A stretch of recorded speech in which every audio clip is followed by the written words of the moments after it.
So I bought another farm. It's an Amish farm. Not a big farm. It's more of a hobby farm, 25 acres. It's the kind of place for a family that can raise all its own food and all of its own beef and sheep, goats, pork if you eat it. This is the workshop. There's my forecart.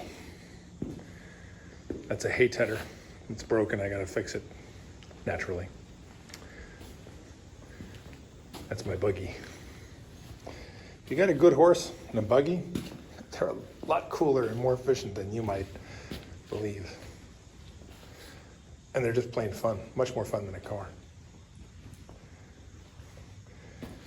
I'm not sure if this stove's big enough to keep this place warm in the wintertime, but the price was right, so it's a heavy duty. You can get this one cherry red and it won't burn out. And there's really no way to burn the place down because that's just metal roofing material on the outside, and this is non-combustible insulation material. Well, we'll find out if it keeps us warm. But it's a nice workshop. I'm pretty excited about it. Gotta get the rest of my stuff here. There's this weird commercial building.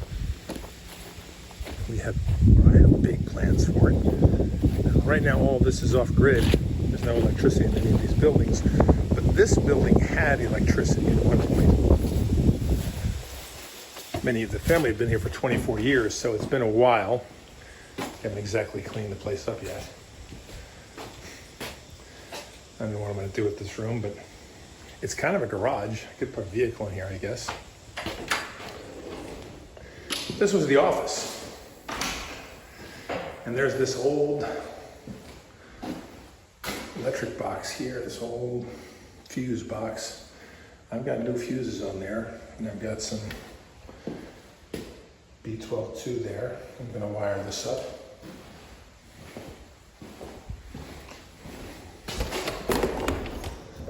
Here's the warehouse. Now, they were living in here, so they cut it in half with that wall. That wall can come down, it's just a frame, right? That's an iron beam, or a steel beam, I should say. I don't know if these, and I don't think, but you never know. Is that what's supporting it? I gotta get an engineer here and find out. And I guess they didn't like walking around on cement for their feet. They were my age, so they were getting up there. And they put this down, and this is where they lived. They had a bunch of children, and these were the bedrooms. When they got older, when the kids moved out, that was a pantry, and mostly they lived in the other room.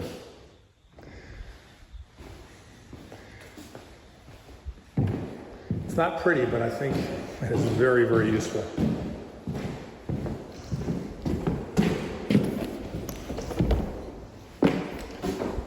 This was the only water they had. This was it. Just some cold water coming in. That's my sink there from my garden. And I couldn't attach it, so I had to play with that.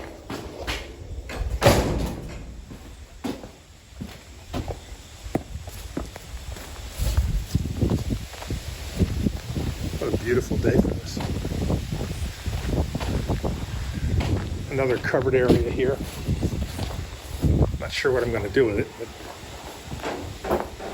it never hurts to have a place where you can get equipment out of the rain, I'll tell you that for sure. Unfortunately, there's a broken window. That's going to be a pain in the neck.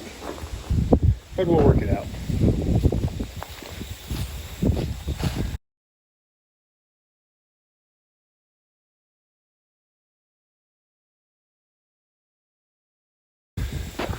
They have a large and very useful barn, although it's kind of ugly.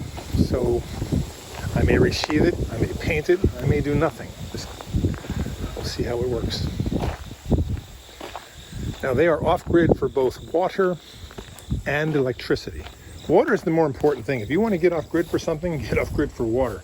You can live without electricity, but you can't live without water. This is my supply hose for my sheep I have here, so they can drink.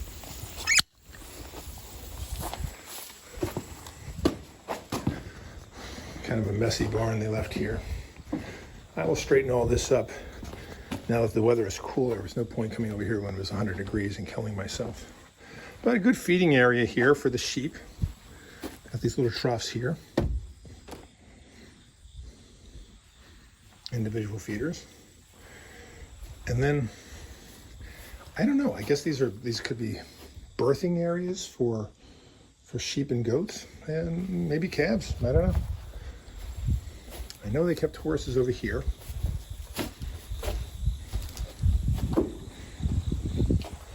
But their big draft horses here.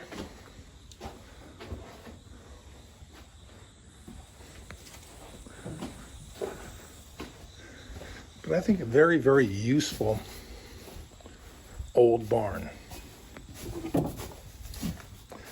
And he had built this with reclaimed lumber from other barns. I'm pretty impressed with it. It's not going to fall down anytime soon. Some big windstorms here, and this thing has withstood everything. Well, that, and I think this corrugated metal is so weak it'd blow up before the wood did. Here's another horse area. This is a feeding trough for his milk cow. Milk cow comes in here from pasture, puts her head in here, slide that over, flip that over. Head is now stuck. She eats, you milk. I like mine better than my other farm, but this will do. Got enough cobwebs here, quite a few. So here's the small pasture for what they call the barnyard pasture. You throw them out there, and it's low ground, so it stays pretty green even in the worst of droughts. But you can't hay it either because it's so low. See the manure pile? They age their manure for a year to kill all the weed seeds in it, and then they spread it. Pretty smart.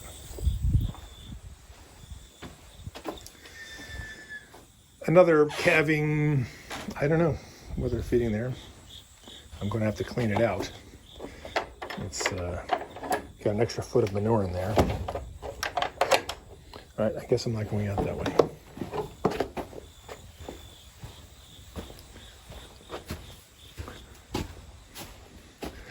But this is a useful barn, much more useful, I think, than mine, which is newer and prettier.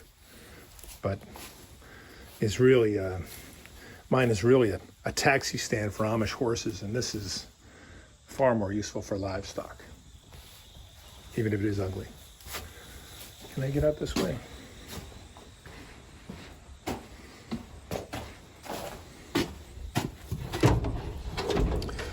Well, I could. But I can. Yay.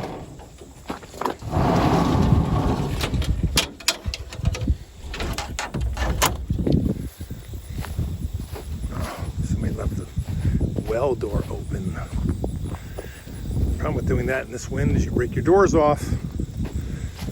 And I hate to say who that someone was because it was probably me.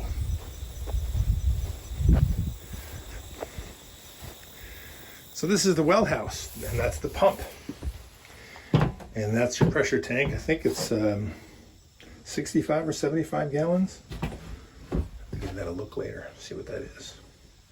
It's a pretty big tank, and when you get low on pressure you have to come out here and fill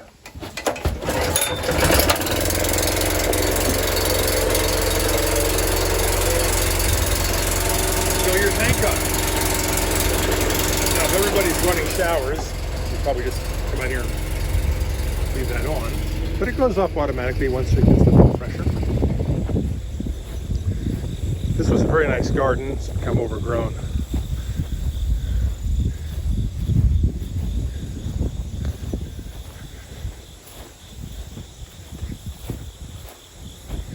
Besides the workshop, I'm pretty thrilled about this. And this is one of the reasons I bought the property. It really was for the workshop and this and the barn. It's got a lovely house I'll show you in a minute, but I needed this stuff, and if I built it on my property, it would be like setting the money on fire. You'd never get it back, but if you buy it somewhere else, good chance it holds value. So I've got some hay here. I've got some hay equipment. I got a lot more stuff to bring over. But now I have a place to get it out of the weather. Pretty excited about that. All that up there is pasture, and then beyond that is hayfield. I have to get a bush hog up here. I'm going to wait a little bit, let the winter kill come, and we'll just start over. It's a wood shed. It was a calving shed, but I made it a wood shed and put some wood in here for my workshop so that I can not freeze to death this winter.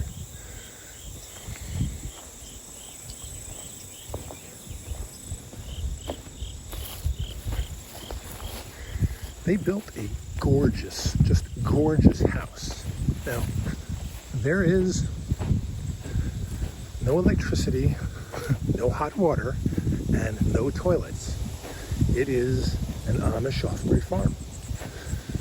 They do have cold running water inside, and they got cold running water there. Here's the outhouse. Now, they put dry toilets inside for when the weather is foul or for nighttime when people are sick or whatever. But when the weather is nice, their policy is, would you kindly poop outside in the outhouse? And there it is.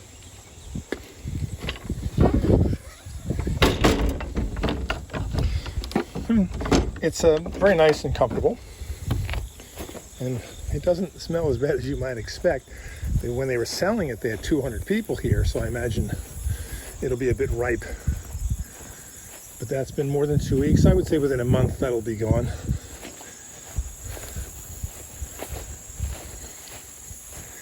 And with their dry toilets inside, remember this is a farm, they're surrounded by animals producing all tons of manure. So I imagine those dry toilets get empty into the manure spreaders and out to the field they go. It has a lovely wraparound deck.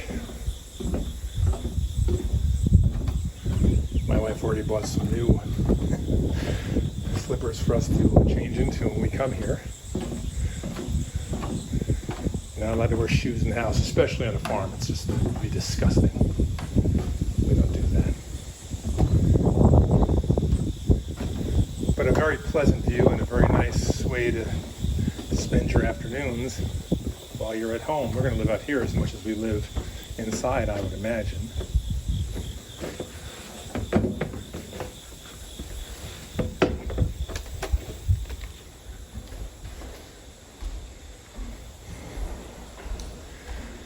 Here's an Amish kitchen.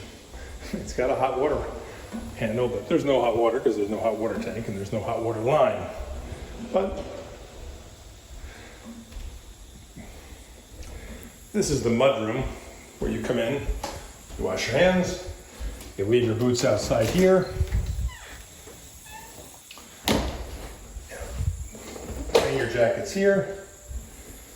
I can't imagine they would leave their boots on this nice floor, but they might. I don't know. I wouldn't. Here's my wood stove.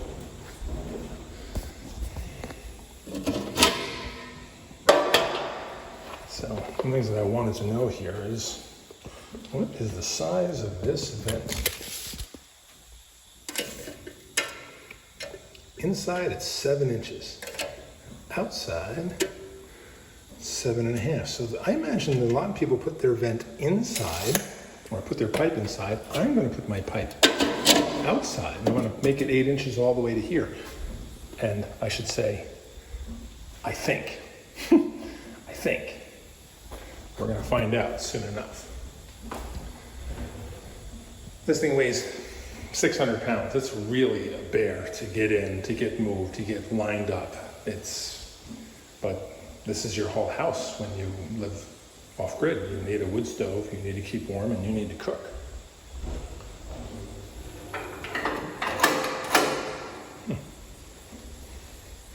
That beautiful top will be, it's not stainless, that's just some oil in there. That will be pretty ugly. It will be the color of that black pretty soon when you cook on it. One of the other things I'm very excited about this house is that's a Chimtech chimney. That's what they call it anyway. And you can't burn your house down with this. It's insulated every which way. There's an 8-inch pipe in there, and it's You know, the fire cannot get to the house. Lovely.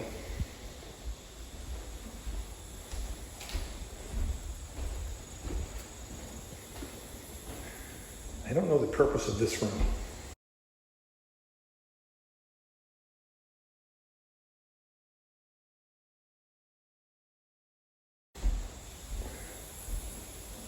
There's a door. No one uses it. A couple of windows, and I have no idea.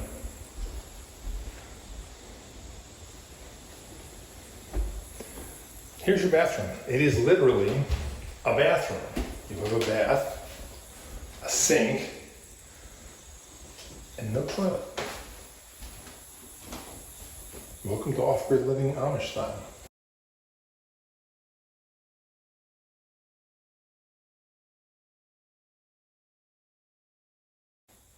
They do have a window.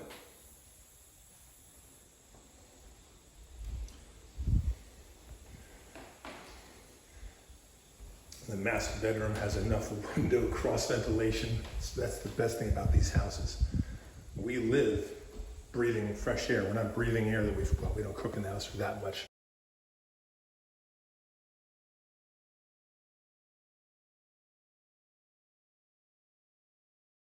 Now, there's certainly no frying. We fry outside. We'll do baking and other stuff inside, but we're not big on the smoke and breathing that stuff.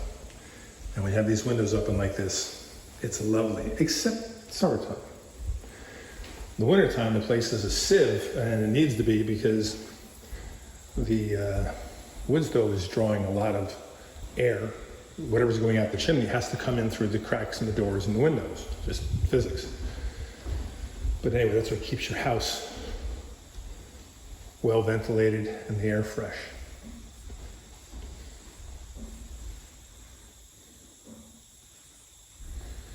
And that is our new Amish farm that we just purchased.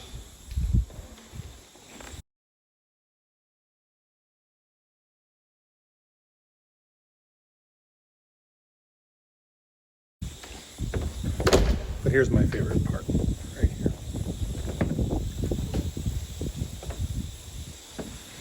That view is to die for.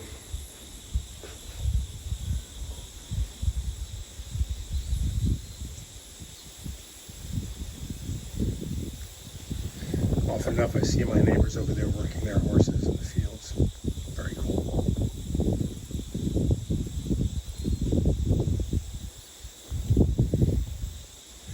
I have a lot of work there, though. I think we got to cut all those little trees down, leave the big trees for shade, and get that going as pasture. There's some work to be done here for sure.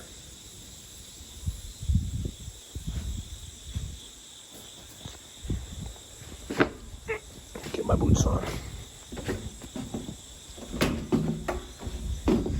There's the street out there.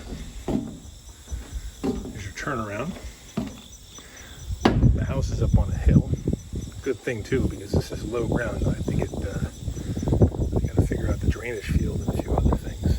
They've got a gray water line going down here to the bottom of this hill.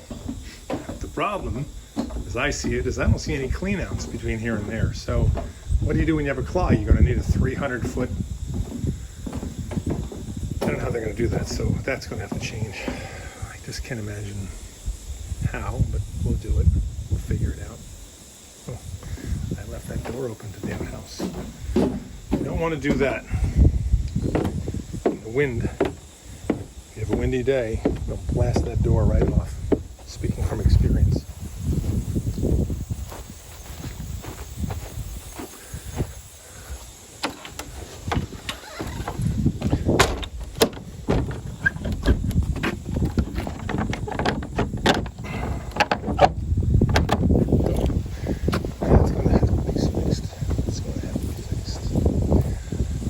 Left their swings for us. Our kids are a bit old for swings.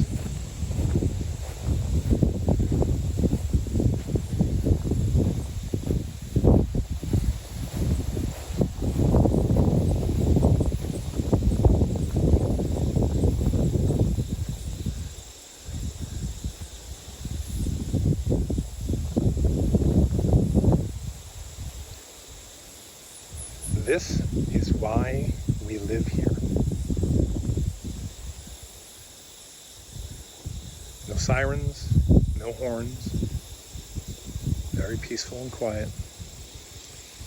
Grow your own food, keep a milk cow, keep a sheep herd, keep beef cows if you like. You know, just buy one or two at the auction, feed them up, put them in your freezer. Well, here's something I bought from them I think is pretty cool. This is an ice house.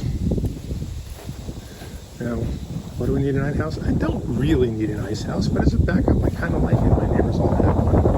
I really like the idea. They put out forms of fresh water during the winter times. At the coldest nights, they put out forms of fresh water, and then they cut it up with an ice saw, and they stick it in there. I don't know if you can see anything in there. There ain't much in there. And then they put shelves here where they put their food. So this is the refrigerator area, and that's where all the ice energy keeps it cold from. And these doors are yay thick. It's not my favorite. I'd rather have a full-length door, but it is what it is. It was here, so I bought it. It was not cheap. But they're, I think, very much worth it. So they've got an unfinished basement. Poured concrete porch out here. This is where my objections start when you're buying an Amish farm, right? They don't think ahead that they might sell the place to an English person. You know, that's what they call us. And so that's one of the few drains through the poured concrete that I have to work with. I have that, and I have this one over here. I think this was their laundry area.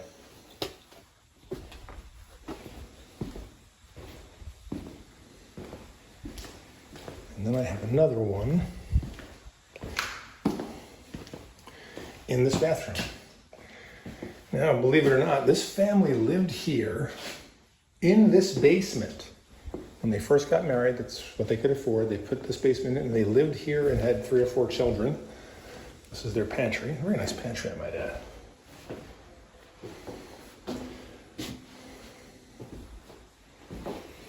But they started their family here. They were very young, married at 19 or 20.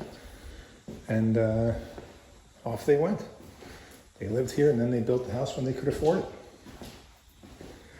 it. And they built the house.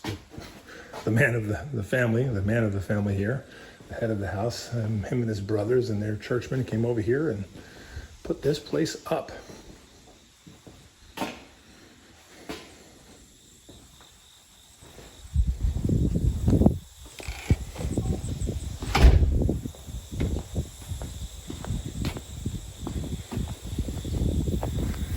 And as you can see, or hear I should say, the well pump has stopped pumping because it's gotten up to pressure. I'll show you how that works. It's actually ingenious. Won't be very impressive for plumbers and other technical types, but I like this sort of stuff. So when it gets up to pressure, that thing closes. And when that closes, it shuts off the motor.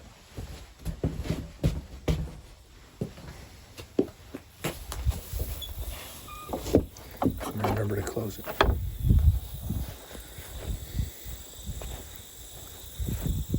There's my neighbors, very nice people. They've been there for many years. We've been here for 10 years. I've been here for much longer than that. I'm glad to know them well. That's my tour.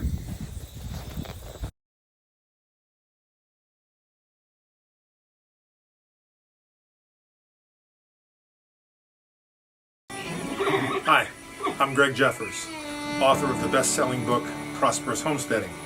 I'm an author, writer, blogger, and homesteader. This is my labor of love. My latest novel, 7 Years of Famine, is available now at Amazon. Thank you.